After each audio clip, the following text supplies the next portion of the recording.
In a cold Minecraft world of constant combat, it raises the question to many beginner players or even experienced players who don't know the statistics, what weapons to use in the major situations that can decide life or death in your online play. But there are two categories. There's online multiplayer play. There's also solo play, usually offline. You know, the chill Minecraft player whose mom didn't pay Xbox Live last month. You know the kid. It was you once. Anyway, these two categories decide a huge divide between the types of weapons you need to use to be the best you can, as well as armor. So today, we're going to be looking at the best weapons and armor in each of these categories and how to get them as fast as possible.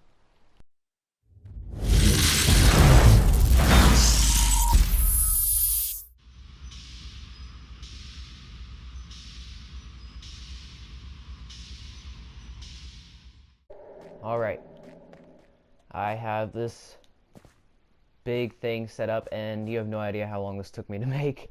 We're going to start with the Trident. We're going to figure out what enchantments are best for the Trident on multiplayer servers versus solo offline slash, offline servers. Alright, so if we look at everything I have, channeling is a very limited combat enchantment because of storm rarity. To be honest, when's the last time there was a storm outside in Minecraft and you thought, oh, it's a storm, I need to have a fight right now?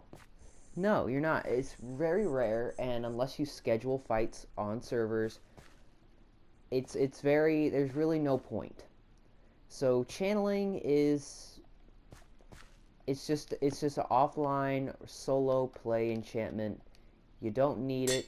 It's not important for multiplayer. Alright. The base critical hits can do 13 damage. If loyalty is added, it will return when thrown in the void. So this is basically the only benefit to having loyalty outside of it returning to you in combat. So loyalty returns the Trident to you during combat. This is good for both solo play and multiplayer play, but in solo play, you are most likely going to have a weapon like a diamond sword or a netherite sword to back you up. If you only play with a Trident in solo games, then you kind of are missing out a little bit. So Tridents are a specialty weapon for combat, really, in the loyalty sense. So loyalty is a multiplayer. Alright. Does 9 base damage and 8 projectile damage without armor. Impaling adds 2.5 damage per enchantment level on ocean mobs only.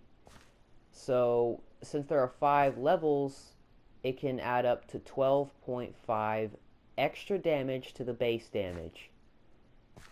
Keep in mind, the most powerful underwater sea creature is the Spawn Elder Guardian. Not the Spawn Elder Guardian, you got the point. So, 12.5 damage plus the base damage per hit on an Elder Guardian is a very valuable enchantment. Now, is it better to have this enchantment in solo play versus multiplayer? The immediate benefit is not in multiplayer play. This does not benefit multiplayer PvP combat immediately. So, we're going to give this one to solo play. Alright, last enchantment. Riptide. Riptide is incompatible with channeling and loyalty, so it is a very limited enchantment. It's a specialty enchantment. You use it in special situations. Whenever you have water, the Riptide enchantment allows you to travel very long distances fast. This is most beneficial in multiplayer games where you have to travel in between other people's bases to kill them, or in between farms to get resources so that you can gain strength in your empire. So the Riptide enchantment is best served in multiplayer. Alright, so now we have it. Solo is good for impaling tridents and channeling tridents. Multiplayer is good for Riptide and Loyalty. So let's go ahead and get 2 boxes, one for solo play and one for multiplayer play. And let's get them all ready. Multiplayer goes in white box, solo play goes in blue block.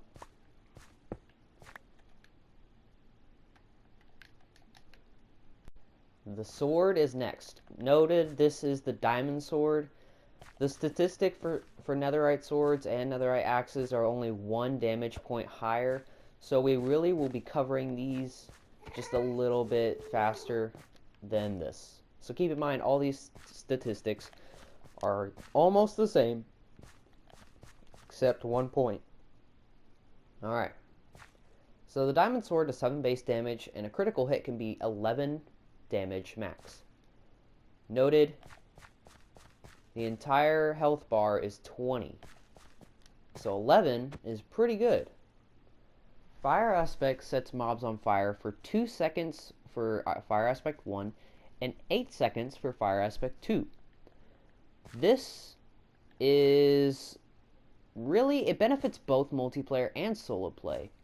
It can help you fight off hordes of monsters quicker because they'll be having damage dealt to them faster, but it can also help multiplayer, fending off certain teammates who just enemies who just really are annoying and you just want to get rid of them. So this is gonna go in a both category. I can't see anything that would say it's a definite one of the other, but I'm sticking with both.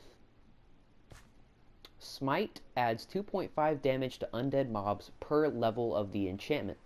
So Smite 5 would add 12.5 damage points, noted more than half of the health bar, plus whatever the base damage was, but only to undead mobs.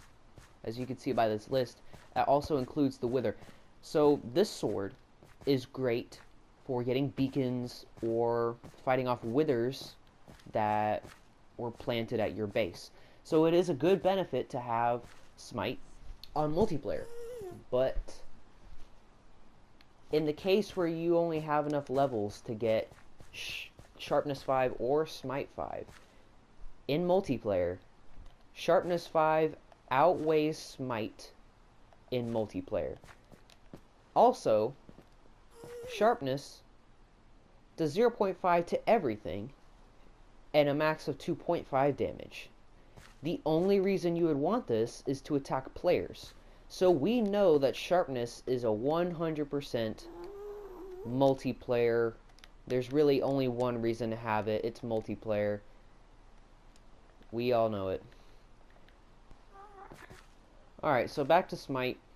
Smite is more useful in solo play because the only thing you're fighting are monsters.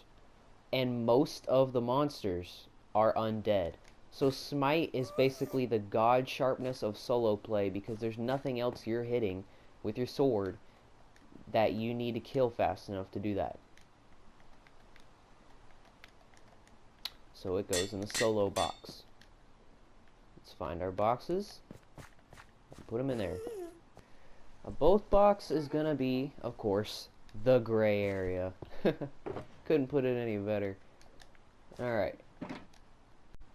Alright, axes, to put them simply, have the same good enchantments as swords, minus fire aspect.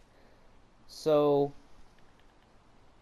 really, they're just under the same category. We can put Smite, we can literally just put the whole Smite enchantment book in solo category.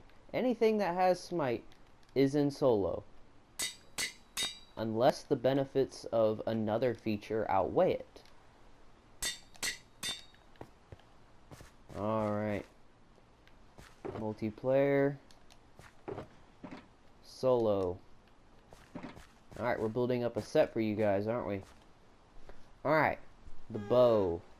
The bow has a ton of enchantments that we need to go through. I believe there are 4. So, fully charged does 9 damage on average. The fire rate is 4 shots per second. And the movement speed is very bad when aiming. I could probably move about like half a block a second, maybe a quarter of a block a second at worst. And power enchantment at 0.5 damage per level after level 1, which adds a whole point of damage to the already 9 base damage. So power is the sharpness of bows. So if we can go ahead and get those enchantment books right away, and we'll do that. Alright, here we are. So first we're going to do power. Power does what? 0.5 damage more damage to everything. So it's good for solo and multiplayer. So if we look at what other benefits does it have?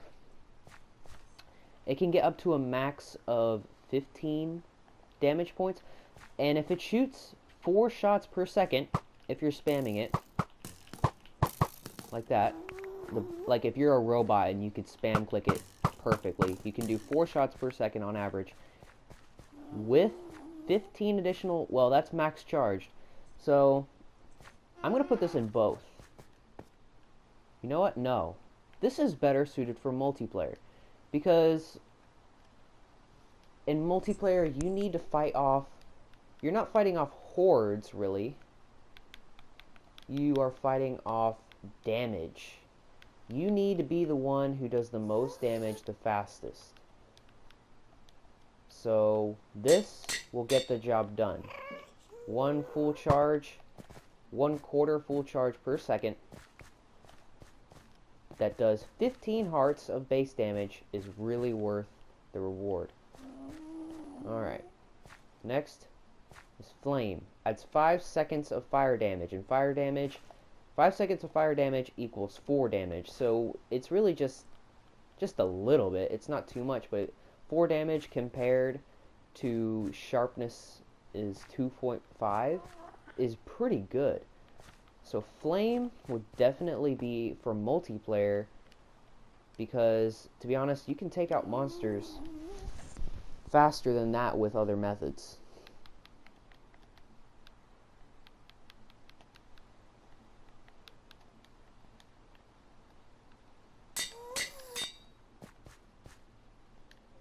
Alright.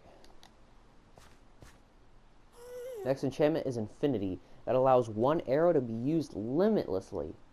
This is not compatible with flame. So you can't have a flame fire, you can't have infinite fire bow.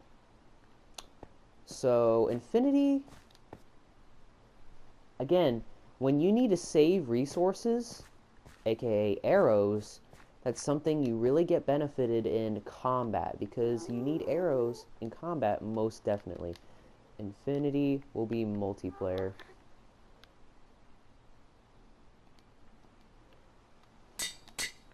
Last but not least is Punch.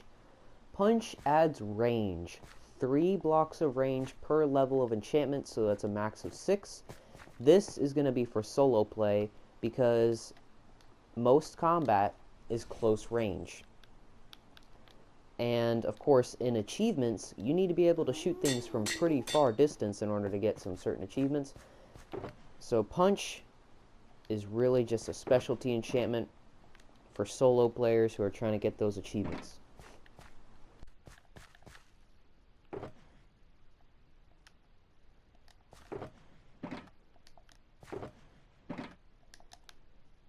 If you're very confused by that last clip, it's because I lost a lot of footage. I have no idea why, but basically I went through all these. So I'm going to go through them real quick. Quick Charge is both, because it decreases the reload time, so you have faster movability, but this is good for both. I mean, there's no oh my gosh, this is definitely multiplayer, or this is definitely solo. You need to reload as fast as possible, especially when you're fighting the Wither or the Ender Dragon, you need to reload. You need to get those hits out there. This is not just something for multiplayer. Next is piercing. Piercing, I said, is for solo because whenever you're in combat with people on multiplayer, they're never going to be in a straight line for you to shoot and pierce through 5 different enemies. I mean, that is for crowd control, horde control, and horde control is zombies or wither skeletons or pigmen, you know, you name it. So it's solo. Multi-shot 1 is also majorly for solo. As I said again, crowd control, all that business, okay? Very easy to understand. I mean, unless you're having a very hard time hitting a target enemy, you won't really necessarily need this enchantment. If anything, you would rather have quick charge and okay, you know, actually I'm gonna put this one on both because it is hard to hit enemies in close range combat. So I'm glad I lost the footage so I can make this last call, but that is both. Let's put them up. Solo, is this solo? Yes it is. Alright, now these two were in the multiplayer box, and the reason is simple. They have the exact same statistics as their diamond counterparts, except 1 damage point higher. So these are basically the same thing as that, except 1 damage point higher. And of course, they have the exact same enchantments. I'm not going to re-enchant all of them and put them in their respective categories right now because I lost the footage. But they are fireproof and lava proof. This is definitely good for multiplayer. Here's why. Whenever, okay, imagine you lost your diamond sword with good enchantments. In solo, it's not like a huge deal. You can survive with a sharpness iron sword in almost any given situation. You are okay if you lose diamond, sword, and lava. But why have netherite? Why be upset if you lose a netherite sword? Like, this is not something you need to survive in solo, but a netherite sword is king in multiplayer. If you lose your netherite sword to lava, which is impossible, that's why it has this characteristic, then you're gonna have a really hard time fighting people unless you're God. So I mean, I know a couple people who can deal with people without netherite swords on multiplayer servers, but this characteristic benefits multiplayer way more than solo. So yeah, that's my recap on the lost footage. Sorry if it doesn't have as much quality. If this is the second video you've seen, consider subscribing because it means you're interested in my content. If you found this information helpful or interesting, share it to your friends and like the video. This helps me a lot, believe it or not. Any YouTuber that you watch more than once, you should subscribe to and like the video because it really helps, trust me. So yeah, have a nice day. Thank you for subscribing in the past, and thank you for liking in the future. Goodbye.